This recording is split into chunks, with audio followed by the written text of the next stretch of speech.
aujourd'hui. À tout à l'heure. À tout à l'heure. L'association du jour s'appelle les 3A. Et pour en parler, je suis très heureux d'accueillir son président, Jean-Louis Villeneuve. Bonjour Jean-Louis. Comment ça va? Et puis Angélique Poincé, bénéficiaire et bénévole de cette même association. Ça va? Très bien. Soyez la bienvenue sur ce plateau. Jean-Louis, on s'était vu au mois de décembre dernier avec la Banque Alimentaire, dont bénéficient les 3A, hein, vous travaillez ensemble. Et je vous avais dit, il faut qu'on se revoie. Il faut absolument que vous veniez parler ici de l'association Les 3A. Vous êtes là, je suis très content. Rappelez-nous comment est née cette association Aide Alimentaire Orance. Eh bien, cette association est née d'une réflexion de plusieurs habitants du quartier qui trouvaient anormal d'aller chercher de la nourriture dans des associations un peu à l'extérieur de Limoges. Ils n'avaient pas forcément les moyens, les véhicules adaptés pour y aller. Aller en bus avec des cabas, voire avec des enfants, c'est pas toujours facile. Donc, de là est né d'un simple constat. Tout simplement. Alors, Angélique Poincé, je suis vraiment très fier que vous soyez sur ce plateau parce que vous avez un beau parcours. Et je trouve, pour avoir discuté un peu avec vous avant cette émission, un beau discours. Vous êtes bénévole de l'association, mais vous avez été aussi bénéficiaire. Expliquez-nous le lien particulier que vous aviez avec cette association. Eh bien, à la base, en fait, c'était ma maman qui était bénévole et bénéficiaire de l'association. Ouais. Et suite à 2 accouchements rapprochés, j'ai arrêté de travailler, donc je me retrouvais souvent seule à la maison. Elle m'a proposé en fait d'intégrer l'association en tant que bénévole et non plus qu'en tant que bénéficiaire.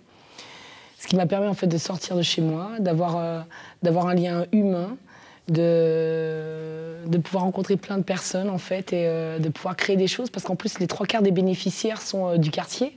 Oui. Donc en fait ce sont des mamans que je rencontre encore à la sortie de l'école, que je croise quand je vais faire mes courses. Donc en fait il y a plus en fait du copinage que du côté et ça c'est très important. Bénévole. Alors évidemment vous aidez à se nourrir de nombreuses familles. Combien dans le Val de Laurence? À l'heure actuelle on est un peu plus de 200 familles. 200 familles dans un seul quartier? Oui. C'est énorme. C'est énorme. C'est énorme.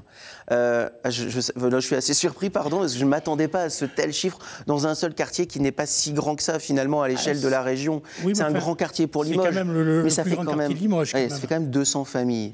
Alors, quand vous entendez qu'il y a du lien social qui est créé grâce à votre association, là aussi, c'est une forme de réussite. C'était un objectif, même si ce n'était pas le premier?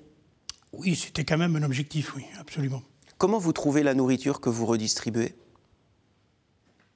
Écoutez, elle est quand même de bonne qualité. Hein. Quand même comment vous la trouvez? Pas en termes de qualité. Où est-ce que vous allez la chercher? On va la chercher. Fournisseurs, voilà, c'est ça ma question. Notre seul fournisseur, c'est la Banque Alimentaire. Hein. D'accord. C'est uniquement la Banque Alimentaire. Oui, j'imagine qu'elle est de bonne qualité, de toute façon. Sans la Banque Alimentaire... mais les gens peuvent des fois avoir des préjugés. Non.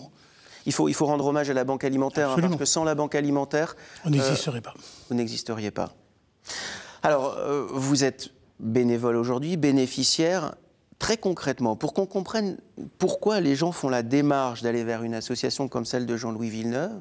Sans cette association, vous n'auriez pas fait des repas complets tous les jours? C'est ça l'idée? Il y a ça, il y a le fait aussi, il y a beaucoup d'associations sur Limoges. Il y a les Restos du Cœur, il y a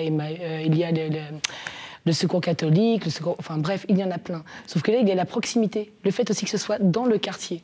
Il y a beaucoup de personnes qui ne peuvent pas forcément se déplacer en véhicule ou qui ont des difficultés aussi physiques. Oui. Et donc l'avantage, c'est que là, c'est proche de chez eux. Ce sont également aussi des gens qu'ils peuvent rencontrer régulièrement en dehors de l'association. Donc on en revient toujours au lien social, on en revient toujours au lien humain. Ça va tellement bien cette émission, c'est exactement ce qu'on met en avant ici. Et oui, et ça permet aussi d'avoir des repas équilibrés, variés, et de pouvoir aussi, certainement des fois avoir dans l'assiette ce qu'ils ne pourraient pas avoir tous les jours. Parce que nous ne pourrions pas avoir tous les jours... Ça c'est tellement important. Est-ce que vous constatez, Jean-Louis Villeneuve, une évolution du public qui vient vers les 3? Est-ce que vous voyez que des personnes âgées qui ne venaient pas viennent, des jeunes mamans qui ne venaient pas avant osent maintenant pousser la porte? Oui, absolument. Racontez-moi, dressez-nous un constat. Depuis quelque temps, depuis à peu près, on va dire, 1 an et demi, 2 ans, on voit venir des jeunes, des étudiants, on voit venir des personnes âgées qui osent... bon, ils ont souvent des difficultés à franchir la porte. Mais oui, c'est difficile. C'est très difficile. Mais, oui. Mais on en voit de plus en plus. Des familles monoparentales, maintenant on voit venir vraiment beaucoup de ces personnes-là, qu'on n'avait pas au départ. Donc il y a une évolution. Il y a une évolution. La paupérisation de la société, hein. C'est un constat très très direct. Comment ceux qui nous regardent, j'imagine qu'ils sont touchés par votre discours à tous les deux, s'ils ont envie de vous aider, peuvent vous aider? Ah, bien sûr. Comment ils peuvent faire? Ah, mais il faut qu'ils nous contactent, et la personne qui veut devenir bénévole sera toujours la bienvenue. Puisqu'on a toujours besoin de bénévoles demain, voilà quoi. Jean-Louis, on est entre nous. Vous avez créé cette association. Vous avez un cœur comme ça se sent énorme. Est-ce que quand vous vous retournez par rapport à tout le parcours que vous avez fait avec cette association, vous vous dites, ben voilà, je remplis ma vie, j'enrichis ma vie grâce à cette association? Parce qu'il y a ça aussi, on pense souvent aux autres, mais personnellement, ça doit vous nourrir, vous enrichir tout le temps, ces rencontres-là. Forcément, on est quand même fiers d'avoir accompli quelque chose pour les autres. Moi, je suis fier de ce que j'ai fait, je ne le regretterai jamais. Voilà.